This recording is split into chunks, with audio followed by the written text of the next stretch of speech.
శ్రీమాత్రే నమ. జయ గురు దత్తాత్రేయ నమ. ఈ వీడియోలో మనం 2024 సంవత్సరం ఫిబ్రవరి నెలలో మీనరాశి వారికి మాస ఫలితాలు తెలుసుకునే ప్రయత్నం చేద్దాం. మరి మీనరాశి వారికి ఈ నెల చాలా అనుకూలంగా ప్రారంభమవుతుంది.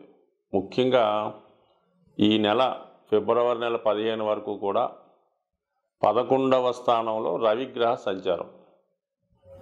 అంటే 11వ స్థానంలో రవిగ్రహ సంచారం ఉన్నప్పుడు జాతకంలో గోచారీత్యా మిగతా గ్రహాలన్నీ కూడా జాతకుడికి అనుకూలంగా ఉండడం జరుగుతుంది. అంటే మెయిన్ అడ్మినిస్ట్రేటరు రాజు లాభస్థానంలో కంటే మీ యొక్క కార్యక్రమాలు మీ యొక్క పనులు నెరవేర్చే స్థానంలోకి రావడం జరిగింది. ఒక విధంగా మీ కోర్కెలు తీర్చే స్థానంలోకి వచ్చినప్పుడు దానికి అనుగుణంగా మిగతా గ్రహాలు కూడా సంపూర్ణంగా రవిగ్రహానికి సహకరించడం జరుగుతూ ఉంటుంది. సో ఈ కారణం వల్ల మీరు చేపట్టిన కార్యక్రమాలు ఈ నెలలో 15వ తారీఖు లోపు విజయవంతంగా పూర్తయ్యే అవకాశం ఉంది. ముఖ్యంగా 6వ స్థానానికి సంబంధించింది. అంటే ఏదైనా ప్రభుత్వ ఇంటర్వ్యూల్లో కానీ ఉద్యోగ ప్రయత్నాలు కానీ ఫలిస్తాయి, రుణ ప్రయత్నాలు ఫలిస్తాయి, అలాగే కోర్టు సమస్యలు కానీ లిటిగేషన్స్ కానీ డిస్ప్యూట్స్ కానీ దగ్గర బంధువులతో రక్త సంబంధికులతో ఉన్న విభేదాలు కానీ 100% మీకు ప్రభుత్వ సహకారం లభిస్తుంది, న్యాయ సహకారం లభిస్తుంది. కోర్టులో పెండింగ్లో ఉన్నటువంటి కేసులు మీకు అనుకూలంగా వచ్చే అవకాశం ఉంది. ఇక ప్రభుత్వ పథకాలు ప్రభుత్వ రుణాలు విద్యార్థులకి స్కాలర్షిప్లు మంజూరయ్యే అవకాశం ఉంది. మొత్తం మీద రవి అనుకూలంగా ఉంటాడు. 15వ తారీఖు తర్వాత 12వ స్థానంలోకి వచ్చి అక్కడ శని భగవానుతో కలిసి ఉండడం వల్ల మరి జాతకుడికి కానీ లేదంటే జాతకుడి దగ్గర బంధువులకు కానీ అనారోగ్యపరమైన సమస్యల వల్ల మరి వైద్యపరమైన ఖర్చులు అనుకోకుండా మనం ఒకదానికి దాచుకున్నటువంటి ధనం వేరే దానికోసం ఖర్చు అయ్యే సూచనలు ఉన్నాయి. అలాగే ప్రభుత్వానికి చెల్లించవలసిన ట్యాక్సులు కానీ పన్నులు కానీ మొత్తం మీద చెల్లించే అవకాశం ఉంది. మొత్తం మీద ఫిబ్రవరి 15 తర్వాత మనీ టైట్ అన్నది ఏర్పడుతుంది. సో ఇది పక్కన పెడితే బుధుడు కూడా లాభస్థాన సంచారం ఎలాగా చతుర్థ సప్తమాధిపతి.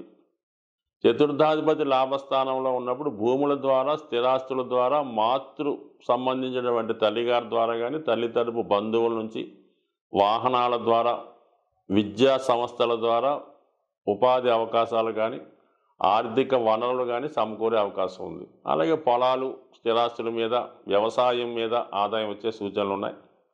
సప్తమాధిపతి లాభస్థితి జీవిత భాగస్వామి ద్వారా పార్ట్నర్షిప్ ద్వారా మొత్తం మీద ఏంటంటే ఆదాయ వనరులు అనుకూలంగా ఉన్నాయి.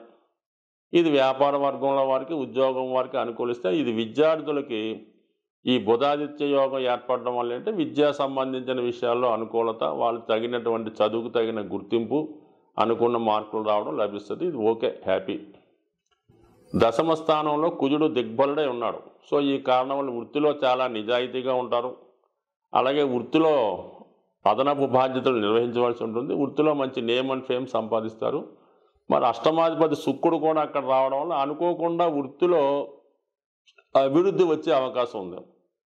టెంపరీగా ప్రమోషన్ రావడం కానీ లేదంటే అధికారుల యొక్క మీ పైవారి యొక్క బాధ్యతలు మీరు నిర్వహించడం వల్ల కానీ జరిగే అవకాశం ఉంది. అలాగే వృత్తిలో స్త్రీల యొక్క సహకారం కొలీగ్స్ యొక్క సహకారం ఏర్పడే అవకాశం ఉంది. కొంతమందికి మిగతా వాళ్ళ యొక్క జన్మ జాతకాన్ని బట్టి సడన్గా ఉద్యోగంలో మారే అవకాశం కూడా ఉంది. అంటే ఉన్న ఉద్యోగాన్ని విడిచిపెట్టి వేరే ఉద్యోగంలోకి మారడం కానీ అనుకోకుండా వేరే ఉద్యోగం ట్రాన్స్ఫర్ రావడం కానీ వృత్తిపరమైన చేంజెస్ వృత్తిలో మార్పులు రావడం సహజంగా మరి కొంతమందికి ఈ నెలలో జరిగే అవకాశం ఉంది. మొత్తం మీద వృత్తిపరమైన మార్పులు బాగున్నాయి. ఆదాయ వనరులు బాగుంది. ప్రభుత్వ అధికారుల సహకారం బాగుంది. ఇవన్నీ ఓవరాల్గా బాగుంటాయి.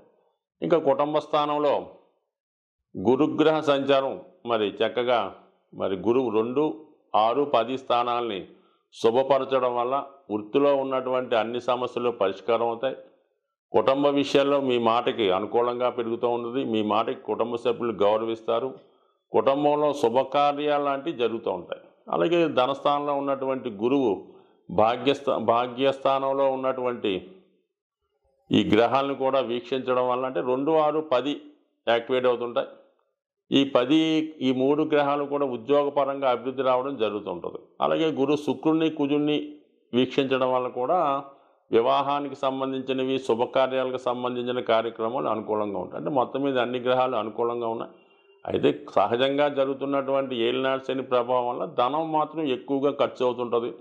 ఒకదాని కొరకు దాచిన ధనం వేరే దానికోసం ఖర్చు అవుతుంటుంది. అనవసర ఖర్చులు ఎక్కువగా జరుగుతుంటాయి.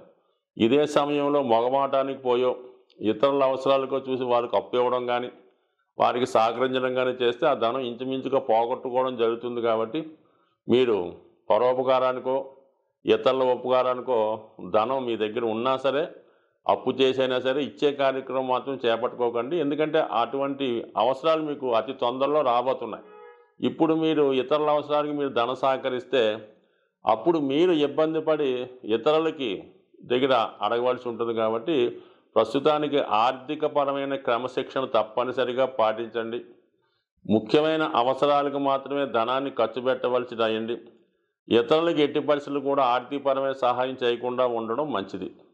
సో ఇది ఈ విధంగా ఉంటే రాహు రాశి యందు సంచరించడం వల్ల ఇతరుల ప్రలోభాల వల్ల కానీ, మానసిక బలహీనతల వల్ల కానీ, ఏదో ఒక బలహీనతకి జాతకుడు లొంగే అవకాశం ఉంది. సాధారణంగా ఈ ఏలినాటి శనిలోనే జాతకుడు ఏదో ఒక వ్యసనానికో బలహీనతకో లోనవుతూ ఉంటాడు.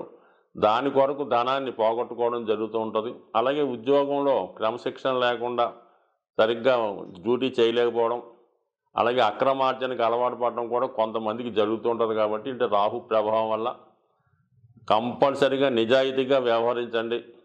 ఎంత కష్టపడతారో దాన్ని మాత్రమే ఆశించడం, ఎటువంటి అక్రమ సంపాదన లేకుండా ఉంటే జాతకుడికి ఎటువంటి ఏలినాటి శని ఇబ్బంది పెట్టదు. కాబట్టి ఆర్థిక క్రమశిక్షణ ఆదాయ వ్యయాల్లో కూడా పాటించండి. కేవలం దైవ మార్గంలో, ధర్మ మార్గంలో ప్రయాణించడం వల్ల కంపల్సరిగా రాబోయే పీరియడ్ అంతా కూడా మీకు ఒక మంచి వ్యక్తిగా అభివృద్ధి పరిచే అవకాశం ఉంది. సాధారణంగా గ్రహాల యొక్క శాంతి కొరకు పంచభూతాలు అంటే మనకి గాలి, నిప్పు, నీరు, వాయువు, ఆకాశం అనే 5 తత్వాలు ఉండడం జరిగింది. దీన్నే మనం ఈ పూజాధికారులు నిర్వహించేటప్పుడు పంచోపచార పూజ అని చేయడం జరుగుతూ ఉంటుంది. సో ఇందులో ముఖ్యంగా శని భగవానుడు యొక్క అనుగ్రహం కోసం మరి శని భగవానుడు వాయుతత్వ రాశి అవ్వటం వల్ల ధూపంతో పూజించడం వల్ల, అంటే మీకు సాధారణంగా శివాలయాల్లో కానీ అమ్మవార్లకు కానీ ఈ సాంబ్రాణి ధూపం ఎక్కువగా వేస్తూ ఉంటారు. సో అది సింపుల్గా అగరబత్తీలు వెలిగించడం. అంటే చాలామంది ఏం చేస్తారంటే పూర్తిగా పూజ చేయని వాళ్ళు వారంకోసారి మామూలుగా చేస్తుంటూ ప్రతిరోజు కూడా ఉభయ సంధ్యల్లో ఈ అగరబత్తి వెలిగించి పూజ చేస్తూ ఉంటారు. ఇంకా ఓపిక ఉన్నవాళ్ళు సాంబ్రాణి పొగ అది గృహం అంతా వేస్తూ ఉంటారు. ఎక్కువగా అమ్మవార్లకి, శివునికి, అలాగే ఈ సాంబ్రాణి పొగ వేయటం వల్ల కనీసం ప్రతిరోజు అగరబత్తి 2 పూట్ల భగవంతుని యొక్క ఆరాధించడం వల్ల మీకు కంపల్సరిగా ఈ నవగ్రహాల్లో శని భగవానుడి యొక్క అనుగ్రహం లభించడం జరుగుతూ ఉంటుంది. సో ఈ కారణం వల్ల ఒకటి, అలాగే ప్రతిరోజు కూడా ఈ గృహంలో నిరంతరం ఏదో భగవంతుని యొక్క నామస్మరణ మోగే విధంగా, అంటే గతంలో కొన్ని చిన్న చిన్న బాక్సులాగా ఉంటే ఏదో ఓం నమో నారాయణయో, ఓం శివాయ ఏదో చదువుతూ ఉంటాయి. సో అటువంటి కూడా గృహంలో ఉండడం వల్ల ఏంటంటే పాజిటివ్ ఎనర్జీ ఆ గృహంలో ఉండడం జరుగుతూ ఉంటుంది. కాబట్టి సాధ్యమైనంత వరకు శని భగవానుడి యొక్క అనుగ్రహం కావాలంటే ఆ గృహం చాలా పరిశుభ్రంగా ఉండాలి. అలాగే ఇరిగిపోయిన వస్తువులు, పనికిమాలిన వస్తువులు, అక్కర్లేని వస్తువులు ఇంట్లో ఉంచడం. అలాగే కొంతమందికి ఏంటంటే ఓ 10 జతల చెప్పులు ఉంటాయి. ఏదో కొత్తవి కొంటుంటారు, పాత ఏం చేసుకుంటారో. ఈ చెప్పుల జతలు ఎక్కువ అవడం వల్ల ఈ కొంతకాలంకి ఆ నెగిటివ్ ఎనర్జీ వాటి మీద వచ్చే అవకాశం ఉంటుంది. కాబట్టి సాధ్యమైనంత వరకు ఈ చెప్పులన్నీ నిల్వ ఉంచకుండా ఎప్పటికప్పుడు దాన్ని అవసరం తీరిన తర్వాత బయటపడేయండి. ఏదో 1-2 చెప్పులు పెట్టుకోవడం అన్నది ఒక కొత్తమైన పద్ధతి. అలాగే ఇంట్లో వాడే చీపురు గట్ట దాన్ని కూడా మరి ఒక చోట కొంతమంది నిలువుగా పెడుతుంటారు అనమాట. అంటే కుచ్చు పైకి వచ్చేలా పెడుతుంటారు అనమాట. జ్యేష్ఠాదేవి చేతిలో ఆయుధంలాగా. ఎట్టి పరిస్థితుల్లో కూడా కుచ్చు అరిగిపోతే ఇంకోటి కొనుక్కుంటా ఏం పోయింది.